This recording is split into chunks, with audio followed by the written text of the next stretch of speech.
गुरुपौर्णिमा मराठी निबंध. गुरु ब्रह्मा गुरु विष्णू गुरुदेव महेश्वरा गुरु साक्षात परब्रह्म तस्मै श्री गुरुवे नमः. भारतीय संस्कृतीत गुरूंना खूप मानाचे स्थान आहे. आई वडिलांनंतर आपल्या जीवनाला योग्य दिशा देणारे गुरु असतात. ते आपल्याला ज्ञान, चांगले संस्कार आणि जीवनात यशस्वी होण्याचा मार्ग दाखवतात. अज्ञानाचा अंधार दूर करून ज्ञानाचा प्रकाश देणाऱ्या गुरूंप्रती आदर, श्रद्धा आणि कृतज्ञता व्यक्त करण्यासाठी आषाढ पौर्णिमेला गुरुपौर्णिमा हा पवित्र सण मोठ्या उत्साहाने साजरा केला जातो.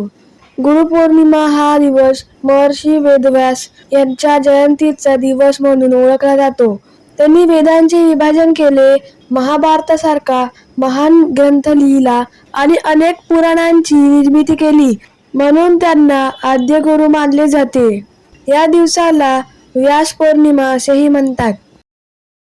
या दिवशी विद्यार्थी आपल्या गुरूंना वंदन करतात, त्यांचे आशीर्वाद घेतात आणि त्यांच्याबद्दल कृतज्ञता व्यक्त करतात.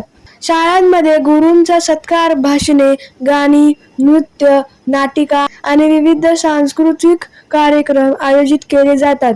विद्यार्थी आपल्या शिक्षकांना शुभेच्छा पत्रे, फुले किंवा छोटी भेटवस्तू देऊन त्यांच्याविषयीचा आदर व्यक्त करतात. गुरु हे फक्त पुस्तकातील ज्ञान देत नाहीत, तर चांगले विचार, शिस्त, प्रामाणिकपणा, आत्मविश्वास, मेहनत आणि माणुसकीचे संस्कारही देतात. संकटाच्या वेळी योग्य मार्ग दाखवतात, चुका सुधारायला शिकवतात आणि विद्यार्थ्यांमधील सुप्त गुणांना वाव देतात. त्यामुळे प्रत्येक विद्यार्थ्याच्या यशामागे गुरूंचे मोलाचे योगदान असते. आजच्या विज्ञान तंत्रज्ञानाच्या युगात माहिती अनेक ठिकाणी उपलब्ध असली तरी योग्य ज्ञान, योग्य विचार आणि योग्य मार्गदर्शन देण्याचे कार्य फक्त गुरुच करू शकतात. त्यामुळे गुरूंचे महत्त्व आजही तितकेच अमूल्य आहे. गुरुपौर्णिमा हा केवळ एक सण नसून गुरूंप्रती कृतज्ञता व्यक्त करण्याचा पवित्र दिवस आहे. आपण नेहमी आपल्या गुरूंचा आदर केला पाहिजे, त्यांच्या शिकवणीचे पालन केले पाहिजे आणि त्यांच्या आशीर्वादाने चांगले, सुसंस्कृत व आदर्श नागरिक बनण्याचा प्रयत्न केला पाहिजे. गुरुविना ज्ञान नाही, ज्ञानाविना यश नाही.